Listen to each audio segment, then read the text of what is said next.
It's time now for our Sunday specials. Well, 3 years after the proposed disability legislation took effect in Nigeria, reports indicate that most of the 31 million persons living with disabilities have remained victims of neglect, abuse and stigma. Sarah Ayeku has been on the road gathering their experiences and stories and on a gripping account of everything that has gone wrong with schools, care systems and a fast-paced society in which only the fittest stand a chance.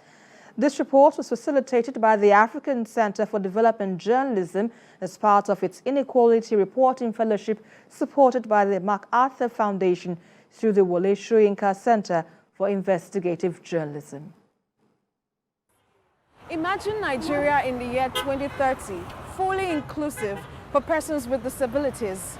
But wait, we're in the year 2022 and only 14 states out of 36 states, including the FCT, have domesticated the Disability Rights Act. Even the ones that have domesticated it are yet to enforce it. What's the hope of persons with special needs? Out of school and on the roads, they would rather not be here. But the circumstances none of their making. If they don't look out for themselves, no one probably will. Many persons, especially children with special needs, are desperate for inclusion. But this remains a mirage as they have no means of making this happen.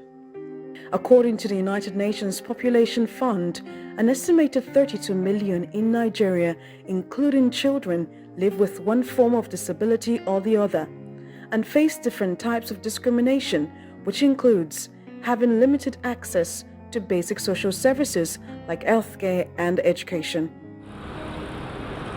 In Ibadan, the city of many firsts, and the larger Oyo state, persons with special needs are still overlooked. In search of answers, this journey takes me to Ariori, a village on the outskirts of Ibadan. Even for those without special needs or disability, transportation is such a difficulty. The village is only partly motorable with few motorcycles plying the route. It is nearly a ghost town.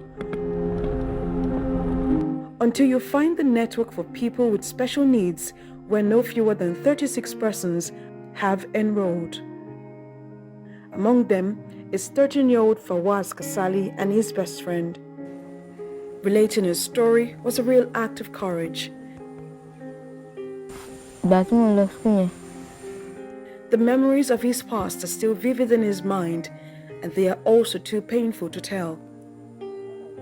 He tells me he went on holiday after school term some years back. The night was dark, and suddenly he discovered he could not see anymore.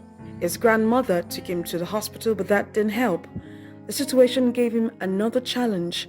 Although he can see now, he can't walk. Since that year, his education stopped. So àwọn bí tí mo wá lọ mo sọ pé àwọn lè gbà mí pẹ̀lú condition. Oni mo fi wá dúró sílé fún long time. Mo rí pé mo wá get alarm tó máa ràn mí lọ́wọ́ sí fún bíbáyìí.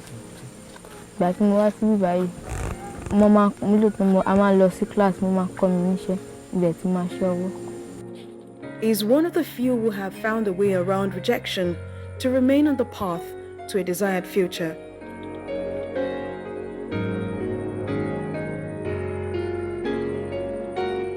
A 18-year-old Odun's story is a little different. She was left on the streets of Ibadan to beg for alms and fend for herself without a wheelchair and school enrollment. She got lucky in 2020 after she was discovered by a non-governmental organization who assisted her with the wheelchair she now uses and connected her with the network for people with special needs. For now, she has a wheelchair, but struggles to catch up on the years lost on the streets. So when they brought her, the mother was like, she'll be coming to check up on her. Also, though she cannot talk, her condition is she can talk, she can use her hand, but she can use her hand just to eat. She can't use her leg, so she's on wheelchair, but she can express her feelings. If someone she likes, she only knows how to express her feelings, but she can't talk. So when they brought her, we were able to help her, we wash her. So the mother was like, she'll be coming to check up on her like every month. But for like almost 2 years now, we've not seen her. Even the woman does not know this place. The last time I saw her was the day they brought her to us. Then we still at our rented apartments in town. So since then, we've not seen her. But the community base just used to call and ask about her. Is she fine? That's all. High five. My baby. She longs for something even deeper than a share and lessons. Can we go inside? All right. Thank you. Bye-bye. All cleaned up and happy, but longing for a mother's love. Bamiji Waris had lived with his blind grandmother, but their neighbors saw no better use for him than to get him drunk, have him sing, and watch him dance. With his grandmother now dead, he has no one to check on him. His only connection to people outside here is when students are going out on excursion and the home is being visited. His mental health was so down to the extent that if you want to eat, you have to put the food on the floor to eat. His mental health, as in the atmosphere was new to him. It was a child that has been eating on the floor around, eating all these released food. So it was when we got to here that I would take care of him, bath and wash him. Nice. It's fine. From outside, not much is seen. Just a building with banners and a mini playground by the side. Ms. Sekinat helps with education, rehabilitation, and vocational training, sports and social skills. Although she enjoys caring for persons with special needs, maintaining the place costs about 1 million naira every month. With a background in education and volunteering, the joy she puts on the faces of persons under her care keeps her going. It takes love and interest to do this. If this is not what you have passion for, it's not easy to run. So it's what I have passion for, and I notice it's what makes me happy. Like being around them, impacting into their own life, making them see the difference in their habits, making out the ability they have in them, gives me joy. Tailoring her life to be like the Mother Teresa of Africa, but she needs all the support she can get to care for the children. The biggest challenge that I know is a challenge for me is the security of this place. Like, this place is an open place, it's not fenced. So because of that, I don't allow them to go out. But if this place is fenced and there's gates, they will move freely around. Going out, we have to pay extra. Persons with disability, like for instance, those on wheelchair, if they want to go outside, they have to take their wheelchair. The cost of you on a bike is ×3 for those on wheelchair. With the passage of the Oyo State Persons Living with Disability Amendment Bill 2022 in October, better days may be ahead. The number of out-of-school children is on the increase. Almost 2 years after the United Nations Children's Fund, UNICEF declared that about 10.5 billion children were out of school in Nigeria. The number has risen to 18.3 million children. While it is somewhat easy to track children without disability and get them in school, it is difficult to find children with disability because they are hidden. Even when they are found, the needed care and cost of access are prohibitive, are hard to reach. The Save the Children International estimates that 95.5% of children with disabilities in Nigeria are out of school. From Oyo State, I traveled to neighboring Osun State, where the path to inclusive education appears to be filled with challenges, from weak structures to lack of resources and the proliferation of separate education systems for persons with special needs. For those who get a government-funded school, infrastructure poses a big challenge. In Ijesha, the School for Special Needs Children at NOD was founded in the 1970s, but only now bears the rust of many years. Not much has changed in its 43-year history. From the entrance to the school, you see how difficult it is for children with special needs to access the facility. This is the irony for a school meant to be easily accessible. With the help of these gaped iron gutter guard, you go through the narrow path into the school. Children attending this school need to be aided in and out of the school.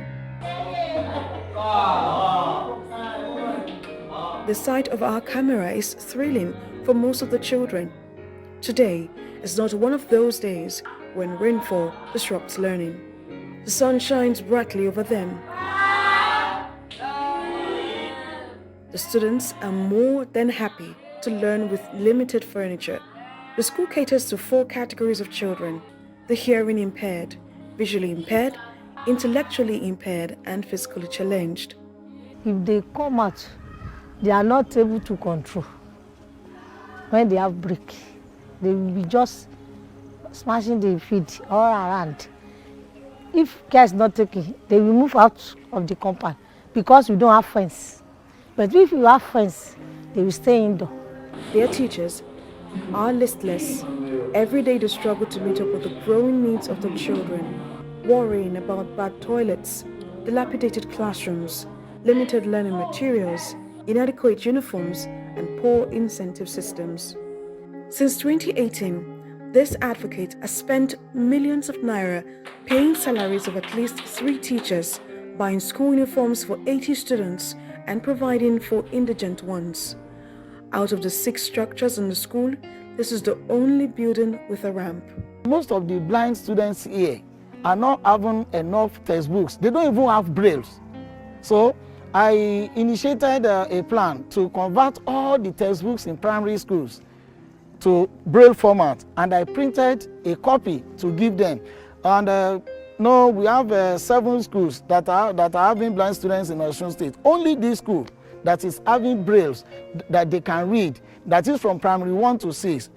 There's only this school that has a braille which blind students can read. I have done that. All other schools are not having, they don't have. But although I have the template now, I've been appealing to government to assist me with just battery to produce these brailles to other schools so that they too can read. It's break time. The students are waiting for the food vendor, since their school is part of the federal government's school feeding program. Like some other days, the school vendor is nowhere to be found.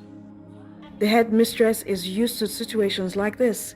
From donations and personal contribution, she manages to give them some snacks for break. We don't know what happened to the food vendor because they came last week. We don't know what happened. The buildings are dilapidated. Roofs in some classes are already leaking. Since it's a school for day and boarding students, more facilities are needed. In 2017, the Rauf Aregbesola administration had attempted to build another facility, but it's still a locked dream for the teachers and children. The limited available data on the educational status of children with disabilities consistently shows that they are far more likely to be out-of-school children than children without disabilities. Advocates are campaigning for better conditions and adequate learning materials like provision of braille textbooks for the blind pupils in Osun State. Sarah, Ayeku, TVC News.